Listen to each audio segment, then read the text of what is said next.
Hello everyone, আসসালামু আলাইকুম।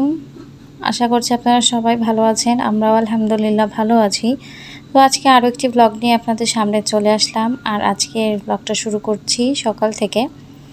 তো এটাকে সকালও বলা যায় না, 11টা সাড়ে 11টা প্রায় দুপুর হয়ে আসছে তখন। আর আম্মু চুলায় রান্না করতেছে।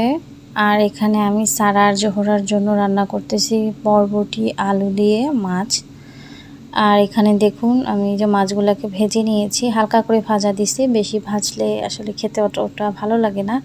আর এখানে খুবই অল্প মশলা, এখানে হচ্ছে পেঁয়াজ বাটা, পেঁয়াজ রসুন বাটা আর জিরা আর লবণ হলুদ দিয়ে এবার আমি মশলাটাকে খুব ভালোভাবে কষিয়ে নেব। মানে আমরা যেভাবে বড়রা খাই সেভাবেই রান্না করছি, খালি ঝালের পরিবর্তে মানে একটা কাঁচামরিচ সেটাই যে দেখুন এইটুকু দিয়েছি। আর এবার আমি ঝোলের পানি দিয়ে দিয়েছি আর তার ভিতরে বরবটি দিয়েছি। বরবটিটা অনেকটা সিদ্ধ হয়ে গেছে, তখন আমি মাছগুলোকে ভাজা মাছগুলোকে দিয়ে দিয়েছি। তো আজকে দুপুরে আমাদের রান্না করছে হচ্ছে কবুতরের মাংস আলু দিয়ে। আর এখানে দেখুন মাংসের কালারটা কত বেশি ভালো আসছে।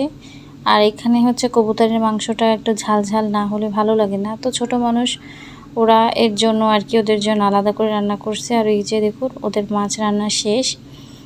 আর এখান থেকে ওদের দুজনকে খাইয়ে দিয়েছি, তারপরে মনে আসছে যে ভিডিও তো করিনি। তো এটা হচ্ছে শুটকি ভর্তা, আর এটার আগে দেখছেন ওটা হচ্ছে উচ্ছে আলু দিয়ে শুটকি মাছ রান্না করছিল। তো সবগুলো রান্নায় অনেক বেশি মজা হয়েছিল। তো এটা হচ্ছে পরদিন সকালবেলা। তো পরদিন সকালবেলা আমি এখানে আলু ভাজি করতেছি। আলু ভাজি দিয়ে রুটি খাবে, এর জন্য হচ্ছে আমি আলুগুলোকে একটু মোটা মোটা করে কেটেছি। আর এখানে পেঁয়াজ মরিচ যা যা লাগে হলুদ সব কিছু দিয়ে এবার আমি আলুটাকে খুব ভালোভাবে রান্না করে নিয়েছি। আর এখানে দেখুন আলু ভাজিটা কত বেশি ঝরঝরা হয়েছে আর সুন্দর হয়েছে, একটু তেল তেলে। এরকম আলু ভাজি আসলে রুটি দিয়ে খেতে ভালো লাগে। তো এখানে আমার টেরা বেঁকা রুটিগুলোও বেলা শেষ। তো রুটির খামিরটা কেমন জানি একটু শক্ত হয়েছিল, যার কারণে আমার বেলতে অনেক বেশি সময় লাগছে। আর রুটি হচ্ছে বাংলাদেশের মানচিত্র হয়ে গেছে। তো যাই হোক, আপনারা ক্ষমা সুন্দর দৃষ্টিতে দেখবেন। তো এইখানে আমি আলু ভাজি বেড়ে নিচ্ছি আর রুটিও বেড়ে নিচ্ছি। এখন হচ্ছে সারাকে দেবো আর জোহরাকে দিয়ে দিয়েছি, ওকে ওর আম্মু জুথি খাওয়াচ্ছে। তো এই যে এখন হচ্ছে সারাকে আমি রুটিটা দিয়ে দেব। আর মেহেরাব হচ্ছে এখনও ঘুম।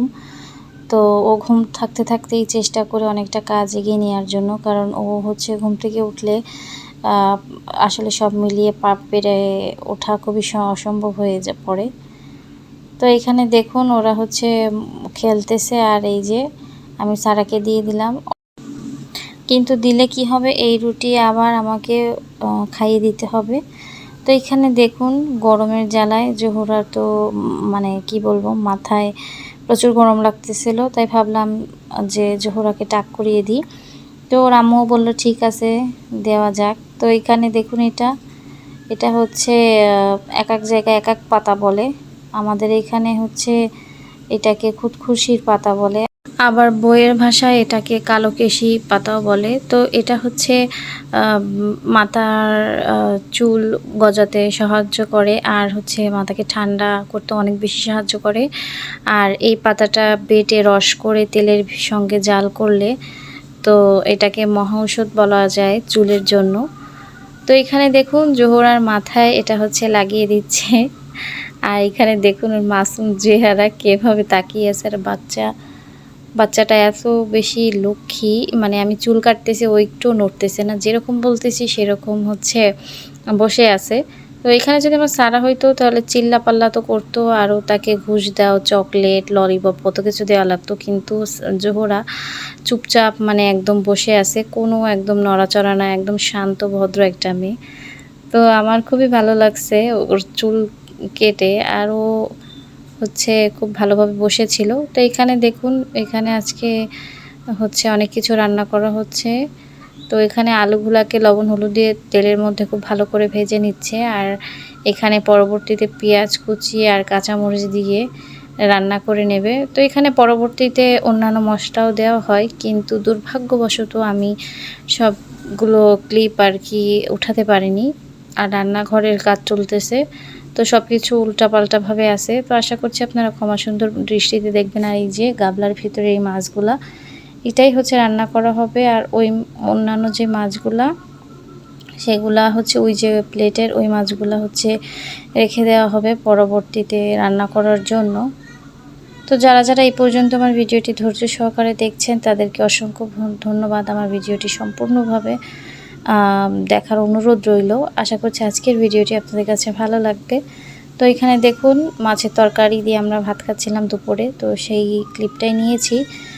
তো তরকারিটা আসলে খুবই মজা হয়েছিল। আর এইটা হচ্ছে জুথি যেই দিন বাড়িতে যাবে সেই দিন। তো এখানে বিরিয়ানির যেই মাংসটা আর আলু ভেজে একসঙ্গে সব কিছু মশলা টশলা দিয়ে মিক্স করে নিচ্ছে। আর এখানে হচ্ছে মুরগির রোস্ট জন্য যে মুরগিটা রেডি করা হয়েছে, তো তার জন্য এখন সব মশলা দিয়ে সব কিছু ঠিকঠাক করা হচ্ছে। রোস্টের জন্য তো হচ্ছে মশলাটাকে আগে ভালো করে রেডি করা লাগে। তো এখানে পেঁয়াজ, রসুন, তারপরে জিরা বাটাও দিছে।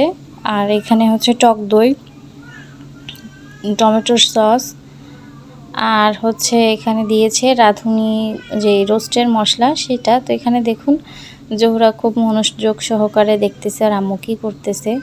তো এখানে রোস্টের মশলাটা দেখুন খুব ভালোভাবে মিশিয়ে নিয়েছে। আর এবার তেলে পেঁয়াজটাকে লাল করে এই মশলার সঙ্গে হচ্ছে মুরগি দিয়ে কষিয়ে তারপরে পরিমাণ মতো পানি দিলেই হয়ে যাবে মুরগির রোস্ট। তো সবাই এখানে আমার আরও একটা খালাতো ননদ আসছিল। তো সে অতটা ক্যামেরা ফ্রেন্ডলি না, এর তো যা একটু হাত দেখা যাচ্ছে, সে হচ্ছে অতটাও আসলে পছন্দ করে না। তো তার কারণে আর কি তাকে তার দুইজন ছেলেমেয়েও আসছিল। তো একসঙ্গে এরা বাড়িতে চলে যাবে, যার জন্য এখানে ছোটোখাটো একটু আয়োজন করা হয়েছে। আর এখানে বিরিয়ানিটা খুবই ঝরঝরে হয়েছিল আর খেতেও অনেক ভালো হয়েছে। তো দুপুরের রান্নাবান্না শেষ, আর হচ্ছে সবাই গোসল টোসল করে এবার হচ্ছে খাওয়ার পালা। তো এখানে জুথি হচ্ছে সব কিছু বাড়াবোড়া সব কিছু করতেছে। আর এখানে হচ্ছে মুরগির রোস্ট। তো এই কালারটা খুবই ভালো আসছে দেখুন, আর মশলাটা খুবই বেশি মজা হয়েছিল। তো এখানে ভাত উঠাচ্ছে গাবলায়, আর ভাতগুলো অনেক বেশি ঝরঝরা আর ভালো হয়েছিল, আর সবাই অনেক বেশি পছন্দ করছে। তো ওই যে ওরা চলে যাচ্ছে। আর আজকের ভিডিওটি এই পর্যন্ত।